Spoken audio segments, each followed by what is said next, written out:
안녕하세요. 플로릴입니다. 오늘은 지난 시간에 말씀드렸던 떡도구에 대한 이야기를 하려고 하는데요. 찜기는 어떤 걸 사용해야 되는지, 무스링은 어떤 걸 써야 되는지 고민이 많으셨을 거예요. 제가 오늘 그거에 대한 이야기를 다 해드릴 테니까요. 궁금하신 분들은 끝까지 시청해주세요. 자, 첫 번째 찜기에 대해서 먼저 이야기를 해볼게요. 찜기는요, 두 가지 종류가 있어요. 이렇게 대나무 찜기가 있고요. 이렇게 스텐 찜기가 있습니다. 대나무 찜기 같은 경우에는요, 수분을 촉촉하게 머금고 있어서 떡을 찔 때 조금 더 쉽게 쪄지는 듯한 느낌이 들어요. 여러분들 아마 원데이 클래스를 가시던 정규반을 가시던 선생님들마다 쓰는 찜기는 다 차이가 있겠지만 저는 개인적으로 초보분들한테는 이 대나무 찜기를 추천해드리고 있습니다. 떡을 찔 때 실패 확률이 조금 더 줄어드는 것 같아요. 그래서 익숙해지기 전까지는 대나무 찜기 쓰시는 거를 추천해드리는데요. 왜 익숙해지기 전까지냐? 대나무 찜기는요, 수분을 머금고 있다고 했잖아요. 그래서 잘 말려주지 않으면 얘네들이 곰팡이가 쓸 수가 있어요. 그래서 예를 들어 장마철이나 그런 습한 날에는 되게 관리가 어려운 점이 있습니다. 자, 그럼 찜기 내용 속 한번 볼게요. 이렇게 뚜껑이 분리가 되고 2단으로 분리가 또 됩니다. 이렇게 하나, 이렇게 하나. 그래서 2단 대나무 찜기라고 하고요. 요거 아마 만두집 같은 데에서 많이 보셨을 것 같아요. 이렇게 구멍이 송송송송 나서 안쪽이 다 보여요. 대나무 찜기는 처음 사서 관리가 조금 필요해요. 전처리라고 하는 관리가 좀 필요한데요. 막 사서 그대로 물로만 세척을 하고 찜기에 올려버리면 대나무 냄새도 너무 많이 나고요. 또 노란 물이 떡 위로 뚝뚝 떨어져 내려요. 그러면은 하얀 떡이 노랗게 물드는 그런 불상사가 일어나기 때문에요. 커다란 대야 같은 게 있으면 거기에다가 이 찜기를 분리해서 넣어 주시고요. 베이킹소다나 소주 약간 풀어가지고 소독을 한번 해주셔야 돼요. 그렇게 물을 한 차례에서 두 차례 정도 빼주시면은 노란 물도 다 나가고 대나무의 그 먼지라든지 그런 향들도 다 떨어져 나가요. 대나무 찜기는 아까 수분을 머금고 있다고 했잖아요. 근데 우리 뚝배기 같은 것도 퐁퐁으로 안 씻죠. 뚝배기가 이렇게 머금고 있다가 음식을 끓일 때 짝 하고 다시 내뱉잖아요. 얘네들도 똑같다고 해요. 이렇게 퐁퐁으로 씻으면 퐁퐁을 머금고 있다가 바깥으로 내뱉어버린다고 하는데, 그래서 저는 베이킹소다, 우리 천연 세제 있잖아요. 베이킹소다를 사용해서 만드는 천연 세제들 유튜브에 많이 올라와 있으니까 그거 검색해서 좀 만들어주시면 대나무 찜기 세척하시는 거는 좀 편하게 하실 수 있을 것 같아요. 그래서 대나무 찜기의 장점과 단점 알아봤고요. 다음 스텐 찜기의 장점과 단점 알아볼게요. 스텐 찜기는요, 대나무 찜기랑 큰 차이점이 있는데요. 바로 수분을 흡수하지 못한다는 거예요. 대나무 찜기는 수분을 이렇게 꽉 머금고 있다고 했는데 얘 같은 경우에는 수분을 머금고 있지 못해요. 그래서 옆으로 뚝뚝뚝 하고 떨어지게 되는데요. 그렇게 되면은 안쪽에 있는 떡에 물이 뚝뚝뚝 떨어지면서 떡이 질어지거나 이제 어느 한 부분만 물방울이 떨어진 자국이 생기게 돼요. 그러면 조금 식감 면에서도 그렇고 보기에도 그렇고 그렇게 좋지는 못해요. 그래서 바로 뚜껑에다가 이렇게 면포라는 걸 감싸주는데요. 짠! 이렇게. 저는 지금 조금 커다란 광목 면포를 사용했어요. 이거보다 조금 더 작은 유기농 면포도 있거든요. 저도 그것도 쓰고 이것도 쓰고 두 가지 종류를 몇 장 사가지고 한번 찔 때마다 빨고 또 찔 때마다 빨고 그렇게 사용하고 있어요. 다음에 기회 되면은 면포 삶는 방법도 올려보도록 할게요. 그래서 이렇게 면포를 싸주시면요, 좋은 점이 유리에서 뚝뚝뚝 떨어지는 물을 이 면포가 다 흡수를 해줘요. 흡수를 해주니까 우리가 떡이 젖는 걸 걱정하지 않아도 괜찮겠죠. 그래서 이렇게 묶어주시면 돼요. 여기서 플로릴만의 팁을 알려드릴게요. 저 같은 경우에는요, 면포를 깔고 그 위에 키친타올을 올려준 다음에요, 뚜껑 위에서 이렇게 묶어줘요. 그러면 이 면포 안쪽, 요 안에 바로 키친타올이 들어가 있는 건데요. 그러면 물이 아무리 많이 떨어지더라도 키친타올로 한 번, 면포로 2번 이렇게 잡아줘서 흡수 효과가 2배가 돼요. 정말 좋은 팁이죠? 그래서 이렇게 사용해 주시면 되고요. 찜기 저는 이렇게 분리가 되는데요. 저는 굿대 찜기 쓰고 있어요. 굿대 찜기는 짠! 밑판이 분리가 됩니다. 오, 신기하죠? 그래서 이렇게 분리가 되기 때문에 사용할 때 굉장히 편해요. 사실 이 옆면은 떡가루가 많이 묻지 않지만 이 밑판에는 떡가루가 되게 많이 묻어요. 떡을 찌고 나면 약간 이렇게 스크래퍼질을 하면서 여기도 떡이 많이 묻는 편이거든요. 그래서 이거 사용해 주시면 되게 편하게 세척도 할 수 있고요. 보관도 편해요. 그래서 저는 이렇게 밑판이 분리되는 걸 추천해 드리고 있는데, 분리되지 않는 제품도 있어요. 그거는 이제 여러분들이 마음에 드시는 걸로 고르시면 됩니다. 큰 차이점은 없어요. 떡을 찌는 데에는. 스텐 찜기의 그럼 장점과 단점 다시 한번 짚어드릴게요. 장점은요, 세척과 보관이 아주 편해요. 대나무 찜기는 이렇게밖에 보관이 안 되는데요. 스텐 찜기는요, 보관이 아주 편하네요. 이렇게 2개를 겹쳐서 보관을 하면 부피가 반으로 줄어들어요. 이렇게. 그리고 대나무 찜기는 이렇게 보관이 가능합니다. 그래서 자리 차지도 절반 정도밖에 안 한다고 생각을 하시면 되고요. 일단은 스텐이다 보니까 관리가 되게 편해요. 우리 스텐 제품은 평소에도 많이 사용을 하시잖아요. 처음에 연마제 작업만 꼼꼼히 해주신다면 그 다음부터는 퐁퐁으로 이렇게 빡빡 씻어도 되고, 설거지 할 때도 굉장히 편하고 말리는 것도 신경 쓸 필요가 없어요. 저는 스텐 제품이 정말 편하더라고요. 그래서 떡을 찌는데 조금 익숙해지고 난 다음에 이렇게 스텐으로 넘어오셔도 되고요. 바로 스텐으로 시작을 하셔도 돼요. 그런데 제가 초보자분들한테는 대나무 찜기를 권한다고 말씀을 드렸잖아요. 그 이유가 스텐은요, 약간 설이 익을 수도 있어요, 떡이. 물주기를 정확하게 하지 못하면 옆면이 설이 익어요. 케이크 옆면이 떡이 되는 게 아니라 약간의 날가루들이 부슬부슬하게 붙어있는 걸 보실 수 있어요. 그게 바로 설 익는다 라고 하는데요. 그런 문제점이 발생할 수가 있습니다. 그러니까 내가 물량을 정확하게 맞출 수 있게 되었을 때 요 대나무 찜기에서 스텐 찜기로 넘어와 주시면 그런 걱정하지 않고 바로 하실 수도 있어요. 아니면 그냥 스텐으로 처음부터 구입을 해가지고 연습을 하시는 것도 방법 중에 하나예요. 그래서 이렇게 찜기 2가지 차이점 알아봤어요. 한 번 더 말씀드리자면, 대나무 찜기는 수분을 머금고 있어서 떡을 찌기 쉬우나 곰팡이가 쓸 수 있다거나 퐁퐁으로 빡빡 설거지를 하기 힘들다 라는 단점이 있고요. 스텐 찜기는요, 보관과 설거지나 이런 것들은 편하나 떡을 쪘을 때 약간 설 익는 느낌이 들 수도 있다라는 게 단점이에요. 떡을 찌기가 조금 더 까다롭다라는 게 단점이거든요. 그래서 이런 거 이렇게 구매해 주시면 될 것 같습니다. 취향껏 구매해 주시면 되세요. 자, 그 다음은 물솥이에요. 물솥은요, 이렇게 요런 재질, 알루미늄 재질로 된 것도 있고요. 스테인리스로 된 것도 있어요. 그리고 이렇게 밑판이 판판하게 나와서 인덕션에 쓸 수 있는 것도 있거든요. 그래서 인덕션 쓰시는 분들은 물솥은 반드시 인덕션용이라고 써진 걸 구매하셔야 되고요. 가스레인지나 그런 거 쓰시는 분들은 아무거나 구입하셔도 됩니다.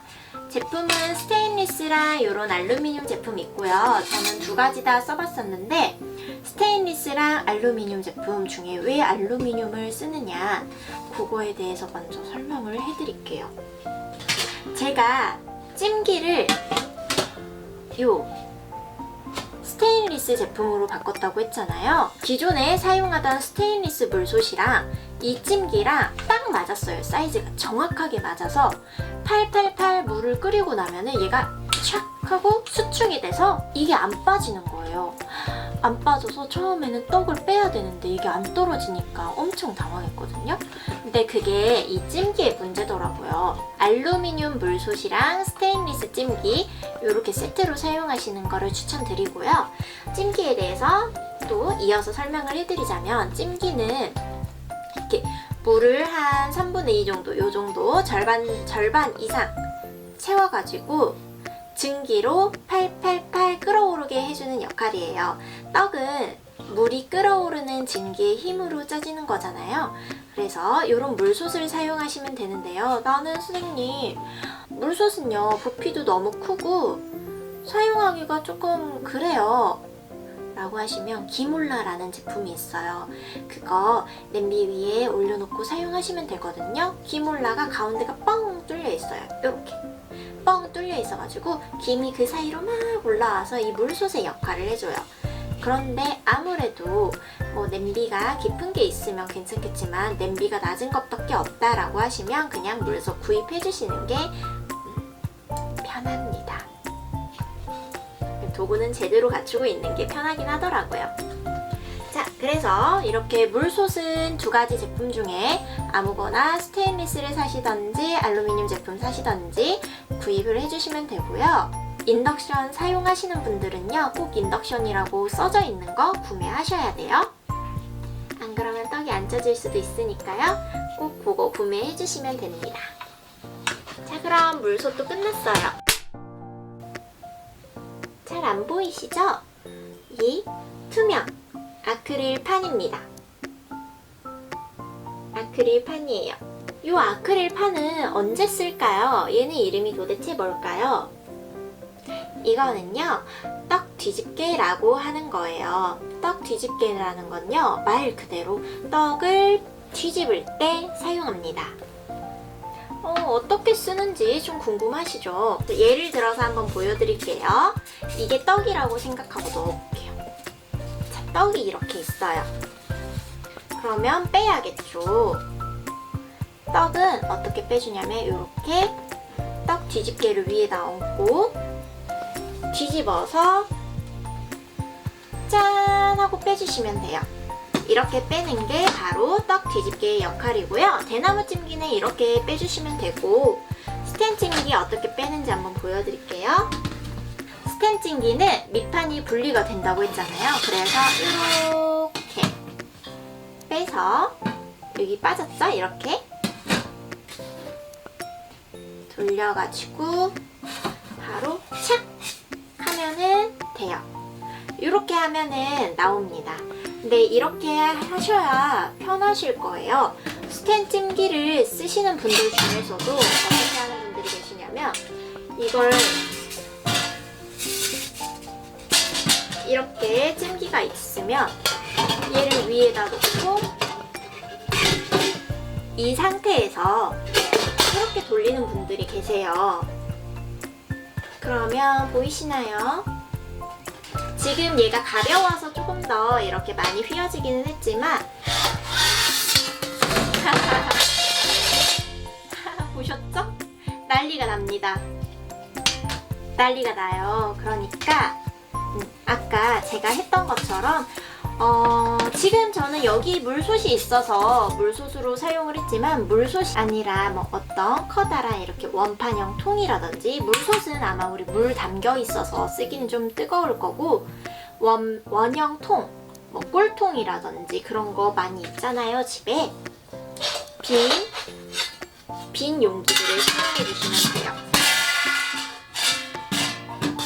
이렇게 내려서 돌리시면 편하게 사용이 가능하세요. 얘는 떡 뺄 때 사용하는 거예요.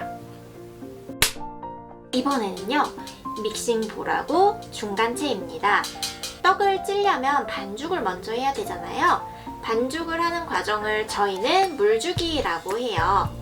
쌀가루에 물을 준다라고 해서 물주기라고 하는데, 단어가 굉장히 직설적이죠. 누가 만들었는지는 모르겠지만 정말 귀엽게 잘 만드신 것 같아요. 그래서 물주기를 할 때에는요, 요 계량 스푼을 사용할 건데요. 일단 영상을 보면서 이 세 가지 도구를 어떻게 쓰는지 설명을 해드릴게요. 보면은 믹싱볼에다가 지금 쌀가루를 넣는 거예요. 쌀가루를 계량 스푼을 사용해서 물을 떠서 넣어주고 있어요. 요걸 물주기라고 하고요. 요거 쌀가루를 잘 비벼서 체에 담고 있죠. 체에 담아서 내리고 있어요. 이 과정을 이제 물주기를 골고루 해주는 과정이라고 해요. 그래서 중간 체에다가 이렇게 샥 내려줄 때 사용을 하는 겁니다. 어때요? 도구 사용법은 간단하게 아시겠죠? 믹싱볼은 2개가 필요하고 중간체는 하나만 있으면 돼요. 그리고 계량 스푼은요, 있으면 좋고 없으면은 조금 불편할 수도 있는데 아빠 숟가락으로 대체하시면 돼요. 이거 큰 게 15cc거든요. 그거 계량해서 사용하시면 되겠죠? 짜잔! 그 다음으로 필요한 게 바로 시루밋과 무스링 스크래퍼입니다. 시루밋에 대해서 설명을 해드리자면 전통적으로는 면포를 깔고 떡을 쪘잖아요. 그 대신에 저희는 이렇게 잘 나온 실리콘 시루밋을 사용을 할 거예요. 세척도 편하고 관리도 되게 편해요. 그래서 요거 차 영상 보이시죠? 요렇게 찜기 위에 올려놓고요. 그 위에 요 무스링을 올려놓을 거예요. 무스링이에요. 무스링은 지금 높이 7cm짜리 사용할 건데요. 왜 7cm냐? 떡은요, 빵하고 조금 달라요. 빵은 오븐 안에 들어가면 와 하고 이렇게 부풀죠. 봉 하고 부푸는데요. 떡은요, 찌고 나면 축 가라앉아요. 그래서 7cm짜리에 찌면은요, 재료에 따라서 가라앉는 높이도 약간씩 제각각인데요. 6cm로 가라앉을 때도 있고 6.5cm로 가라앉을 때도 있고 5cm로 가라앉을 수도 있어요.